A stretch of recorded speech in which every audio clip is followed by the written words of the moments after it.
Sunny skies, golden beaches, and beautiful people are the norm in Los Angeles. But in 1985, something very out of the ordinary was gripping the nation's second largest city. A serial killer, known as the Night Stalker, was prowling the city and killing people in the dead of night as they slept. In March, he killed 4 people in 3 separate attacks. Investigators had few clues and no idea as to the identity of the predator. This case was extremely unique. There wasn't anything like it before. There hasn't been anything like it since. When you hear about serial killers, you hear about them picking up prostitutes or hitchhikers or runaways or people who are outside. Now we have somebody who's actually entering homes, including homes that are locked, and completely at random. That means anybody and everybody is a potential victim. On April 14th, he struck again. He arbitrarily chose a house in Monterey Park. It was the home of 65-year-old William Doy and his disabled wife, Lillian. William was executed in his bed. The killer then sexually assaulted Lillian. But in this latest rampage, the Night Stalker changed his pattern once more. He knowingly left behind a witness, Lillian Doy. Due to her physical disability, she offered little resistance to her husband's killer, and he allowed her to live. There's a lot of different scenarios for why a victim actually escapes a serial killer or why a serial killer might let them go. Could just be he wasn't in the mood to do anything that day, or he didn't really feel as if he would get caught, so it didn't matter to him if he let some people go or not. The Night Stalker had not only left behind an eyewitness, he had also left the police a tantalizing clue. A shoe print in the dirt outside the Doy's house. It matched a shoe print left at the scene of a previous murder. It was a patented shoe, and it had not been in the country until February of that year. The shoe print left in the flower beds established without doubt that one man was responsible for this murder spree. Investigators were looking for a serial killer, but could the shoe print reveal his identity? They'd only brought in 5 or 6 black 11.5 Avia aerobic shoes into the country. Only one pair of those shoes in that size had been sold in the Los Angeles area. But the store owner couldn't recall who bought the shoes, and the transaction record had no name on it. We thought we were going to be lucky. We thought we were going to find where that shoe went, and we were never able to trace it any further than that. On the evening of May 29th, the Night Stalker followed what investigators would later discover was his regular routine: shooting drugs, watching pornography, and having sex with a prostitute. This was all foreplay. He was ready for blood.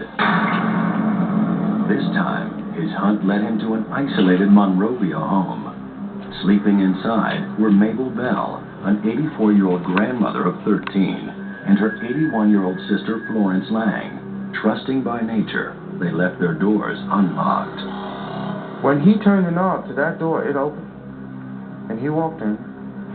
He saw there were 2 sleeping old women, and for some reason, old woman outraged this guy, this Night Stalker. And he chose, on this night, a red-handled hammer they found in their kitchen. Mabel was bludgeoned to death with the hammer. Florence was brutally raped and left for dead. And in the case's most sinister twist to date, the Night Stalker left the police a message. There was a pentagram that was discovered, written in lipstick on the wall and on one of the bodies. The Night Stalker was proclaiming that he was in the service of Satan. The pentagram is a common symbol for satanic rituals. And somebody who has left that is leaving that as a message to anyone who's coming into the crime scene. So at that point, we had one of the first signs of the suspect being involved with the occult or maybe practicing devil worship. The task force tracking the killer was expanded. Detectives fanned out throughout Los Angeles, conducting surveillance, talking to pawn shop owners, and making contact with LA's cult community.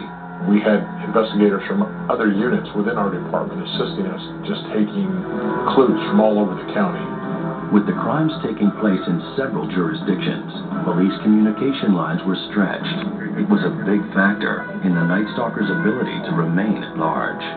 As this case developed, the Sheriff's Department in Los Angeles had the majority of the cases, but a number of the cases occurred outside of the Sheriff's jurisdiction, which brought in a number of other agencies. When a criminal is perpetrating his or her crimes across state lines or even across jurisdictional lines, it really creates a problem for law enforcement because we have separate jurisdictions with separate authority. In my experience involved in these cases, that the more agencies involved, the more difficult the investigation. Investigation by committee just doesn't work. As investigators struggled with logistics, the Night Stalker's murderous rampage continued. On July 20th, the killer stole another car and got back on the freeway.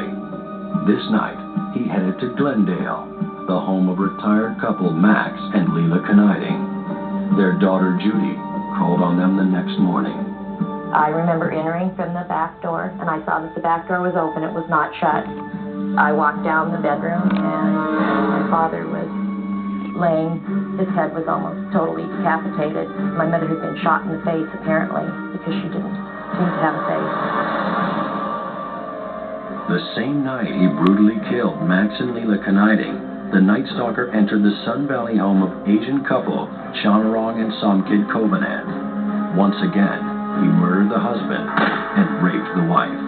As in 5 of his previous murders, he left shoe prints from his unique Avia sneakers, which raised a terrifying question.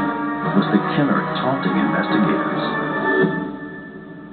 The Night Stalker, I believe, began to get cocky and feel arrogant because the killings were mounting. He was not getting caught, and I think he felt as if he might not ever get caught, and he was feeling smarter than the police.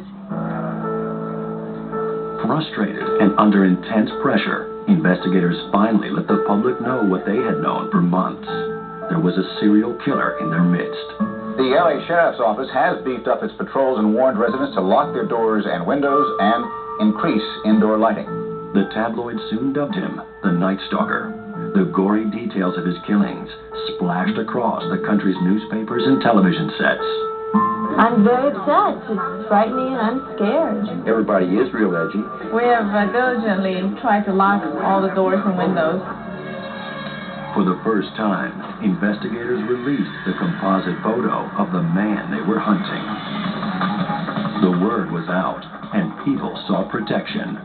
So many guard dogs were bought in Los Angeles that new animals had to be brought in from out of state. More guns were sold in August of 1985 than at any other time in the city's history. People were scared to the core of their being, and they didn't want to become another victim. The manhunt was on, but the killer was still stalking with impunity. On August 8th, he drove 30 miles from downtown Los Angeles to the city of Diamond Bar. He cruised to a stop on a quiet street. He then entered the house of Elias Abawa and his wife Sakina. While their 3-year-old son slept, the Night Stalker murdered Elias and repeatedly raped his wife. The latest killing increased tensions even more, and the investigators themselves were not immune to the fear gripping the city. I never had a case affect me personally until this one came along. It was the only one that I was concerned about, not only my personal safety, but mainly my family's personal safety. My family was living in fear. People were living in terror. He did not relax until he was apprehended. Unknown to investigators, the killer was very close to home. He was living undetected, less than a quarter mile from police headquarters, in a cheap rooming house in downtown Los Angeles. But he was getting ready to take his killing spree north to San Francisco. He's someone that will go into a home at night and will kill, and kills at random. There's a $10,000 reward for any information which can lead to his arrest and conviction.